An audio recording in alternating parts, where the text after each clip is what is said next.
नमस्कार, नेप्से ट्रेडिङ न्युजमा स्वागत छ। म दिपेश किमिरे। सुरु गरौँ आजका हेडलाइन्सबाट। लगातारको गिरावटपछि बुधबार भने नेप्सेमा सुधार। उधारो कारोबारले बजारमा ठूलो प्रभाव। फन्डामेन्टल रूपमा बलिया र सस्ता कम्पनीमा लगानीकर्ताको आकर्षण। नेपालीहरूको खर्च गर्ने शैली परिवर्तन हुँदै 7 महिनामा क्रेडिट कार्ड मार्फत 6 अर्ब 12 करोड बराबरको ऋण प्रवाह। वित्तीय प्रणालीमा नयाँ आयाम थपिएको विश्लेषण। प्रतिनिधि सभामा आर्थिक कार्यविधि तथा वित्तीय उत्तरदायित्व पहिलो संशोधन विधेयक 2081 पेश। सांसदहरूको विरोध बहुमतले अस्वीकृत। र युक्रेन 30 दिने अस्थायी युद्ध विरामका लागि सहमत। अमेरिकाको स्वागत। रुसी राष्ट्रपति भ्लादिमिर पुटिनसँग प्रत्यक्ष संवाद गर्ने ट्रम्पको आश्वासन।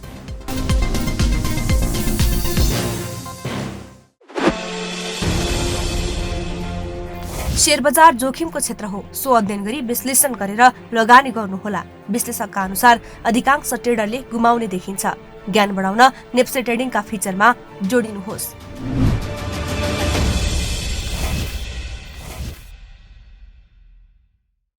नेप्से ट्रेडिङ न्युज अब विस्तारमा। लगातार 7 दिन घटेको नेपाली शेयर बजारमा आज भने सुधार देखिएको छ। लगातार घटेको बजारमा अब भने चेन्ज अफ क्यारेक्टर देखिएको पनि दाबी गरिएको छ। साथसाथै यो 7 दिनको बजारको घटाइलाई विशेष गरी ब्रोकरको उधारो रकमलाई जोडेर हेरिएको छ। एक रिपोर्ट। लगातार 7 दिनको गिरावटपछि बुधबार नेपाल स्टक एक्सचेन्ज नेप्सेमा सुधारको संकेत देखिएको छ। नेप्से सूचक 17.28 अङ्कले बढेर 2736.48 बिन्दुमा पुगेको छ भने 8 अर्ब 25 करोड रुपियाँ भन्दा बढीको शेयर कारोबार भएको छ। विकास बैंक र माइक्रो फाइनान्स समूह बाहेक अन्य सबै समूहका सूचकमा वृद्धि देखिएको छ।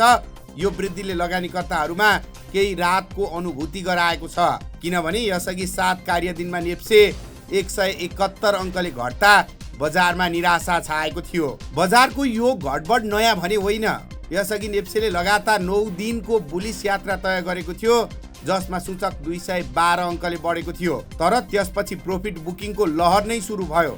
सुरुमा लगानीकर्ताहरूले नाफा सुरक्षित गर्न शेयर बिक्री गर्न थाले, जसले बजारमा आपूर्ति बढायो। त्यसपछि उधारो कारोबारको प्रभावले बजारलाई थप तल झारेको विश्लेषण गरिएको छ। बजार बढ्दा धेरै ट्रेडरहरूले उधारोमा शेयर किनेका थिए। मूल्य अझै बढ्ने आशामा आफ्नो क्षमता भन्दा बढी लगानी गरेका थिए। तर बजारले अप्रत्याशित मोड लिँदा उनीहरू समस्यामा परेको समेत गुनासो गरिरहेका छन्। त्यस्तै अहिलेको अवस्थामा उधारो कारोबारले बजारमा ठूलो प्रभाव पारेको छ। जब बजार घट्न थाल्छ, ब्रोकरहरूले ट्रेडरहरूलाई उधारोको रकम तत्काल चुक्ता गर्न दबाब दिन्छन्। फलस्वरूप ट्रेडरहरूले घटेकै मूल्यमा शेयर बिक्री गर्न बाध्य हुन्छन्, जसले आपूर्तिमा वृद्धि गर्छ र बजार थप ओह्रालो लाग्ने पुरानो रोग भएको दाबी गरिएको छ। ब्रोकरहरूले पनि ग्राहक नगुमोस् र कमिसन आर्जन होस् भन्ने लोभमा करोडौं रकम उधारो दिने गरेको आरोप लाग्ने गरेको छ। तर यस्तो प्रवृत्तिले एकैपटक ठूलो असर पार्दा समग्र बजार प्रभावित भएको कतिपयको विश्लेषण छ। यसपटक बजारमा केही राजनीतिक घटनाक्रमले पनि असर गरेको अनुमान गरिएको छ।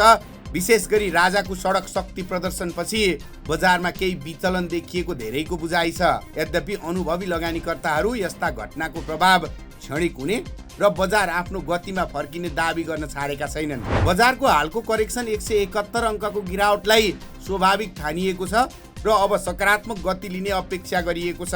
लगातार 7 दिनको गिरावट र बुधबारको सुधारपछि बजारको भविष्यबारे लगानीकर्ताहरू आशावादी छन्। घटेको बजारलाई धेरैले अवसरका रूपमा लिएका छन् भने केही लगानीकर्ता भने अझै सस्तोमा शेयर उठाउन पाउने आशामा बसेको समेत बुझ्न सकिन्छ। फन्डामेन्टल रूपमा बलिया कम्पनीहरूको मूल्य सस्तो भएकाले खरिद आकर्षण बढिरहेको र अझै चाम आउने कतिपयको धारणा छ। यति बेला बजारलाई सकारात्मक बनाउने थुप्रै आधारहरू पनि छन्। बैंकको ब्याज दर सस्तो छ, वित्तीय प्रणालीमा तरलता पर्याप्त छ, सरकार र नियामक निकाय शेयर बजारप्रति सकारात्मक छन् र कडा नीति नियमहरू खुकुलो पारिँदैछ।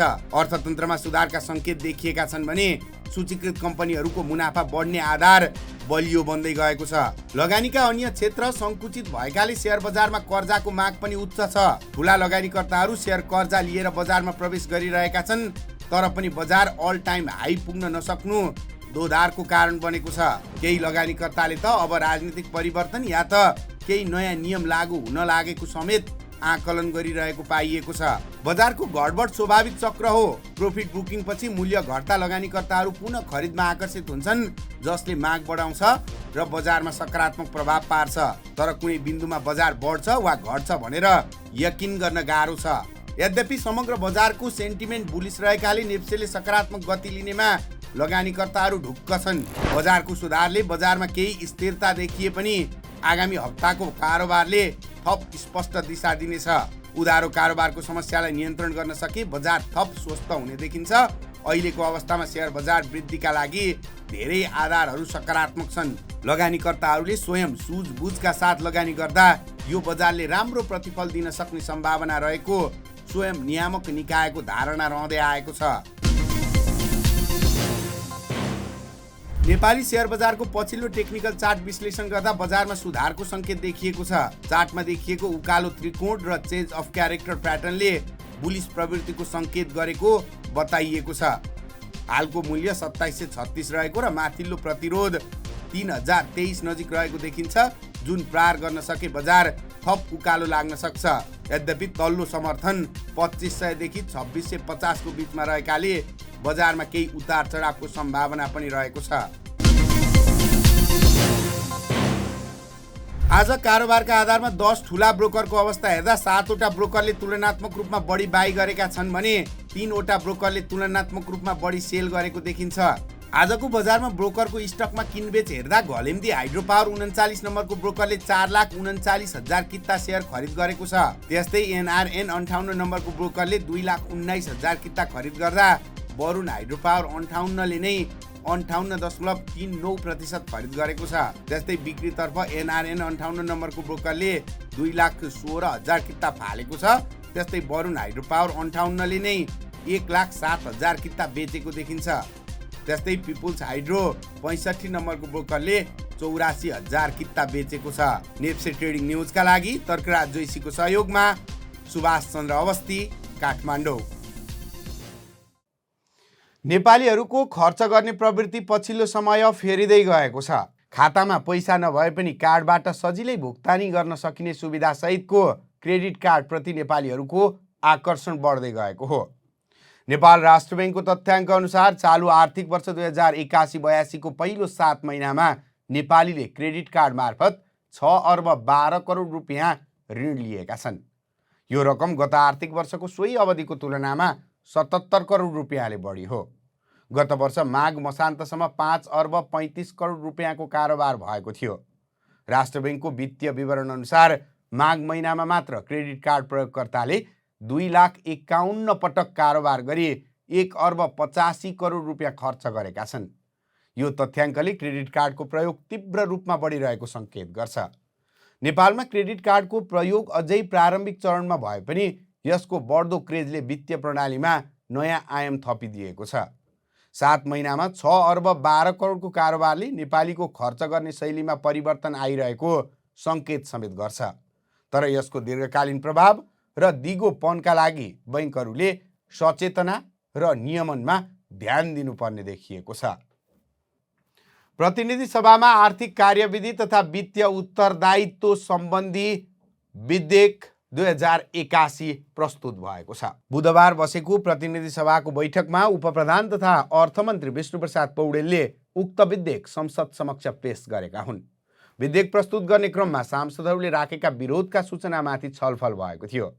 विरोधको सूचना राख्ने सांसदहरूको जिज्ञासाको जवाब दिँदै मन्त्री पौडेलले सङ्घीय सरकारले कानुन मात्र बनाउने र विकासका सम्पूर्ण जिम्मेवारी प्रदेश सरकारलाई दिनुपर्ने भन्ने तर्क संवैधानिक नहुने बताए।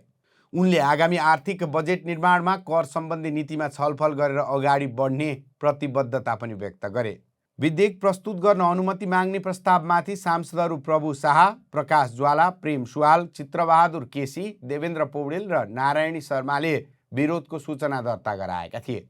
अब यो विधेयक संसदमा विस्तृत छलफल र संशोधनका लागि अगाडि बढाइनेछ।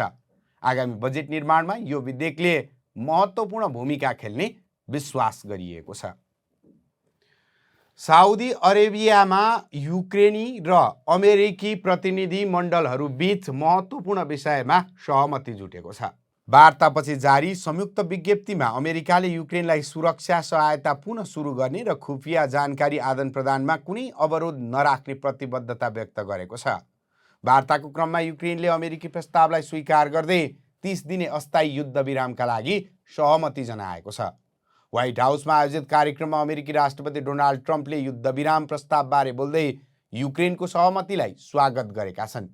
उनले रुसी राष्ट्रपति भ्लादिमिर पुटिनसँग प्रत्यक्ष संवादको सम्भावना रहेको उल्लेख गर्दै रुसले पनि यो प्रस्तावको समर्थन गर्ने अपेक्षा व्यक्त गरे। ट्रम्पले आपसी समझदारीका लागि पहल गर्ने संकेत समेत दिएका छन्। हामी नेप्से ट्रेडिङ न्युजको अन्त्यमा आइपुगेका छौँ। जाँदा जाँदै हेडलाइन्स पुनः एकपटक। लगातारको गिरावटपछि बुधबार भने नेप्सेमा सुधार। उधारो कारोबारले बजारमा ठूलो प्रभाव। फन्डामेन्टल रूपमा बलिया र सस्ता कम्पनीमा लगानीकर्ताको आकर्षण। नेपालीहरूको खर्च गर्ने शैली परिवर्तन हुँदै 7 महिनामा क्रेडिट कार्ड मार्फत 6 अर्ब 12 करोड बराबरको ऋण प्रवाह। वित्तीय प्रणालीमा नयाँ आयाम थपिएको विश्लेषण।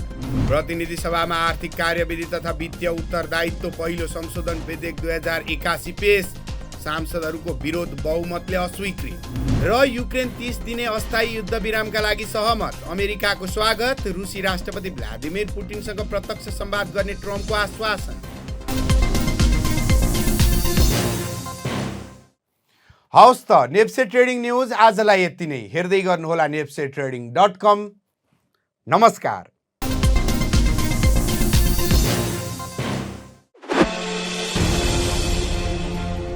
शेयर बजार जोखिमको क्षेत्र हो, सो अध्ययन गरी विश्लेषण गरेर लगानी गर्नुहोला। विश्लेषकका अनुसार अधिकांश ट्रेडरले गुमाउने देखिन्छ। ज्ञान बढाउन नेप्से ट्रेडिङका फिचरमा जोडिनुहोस्।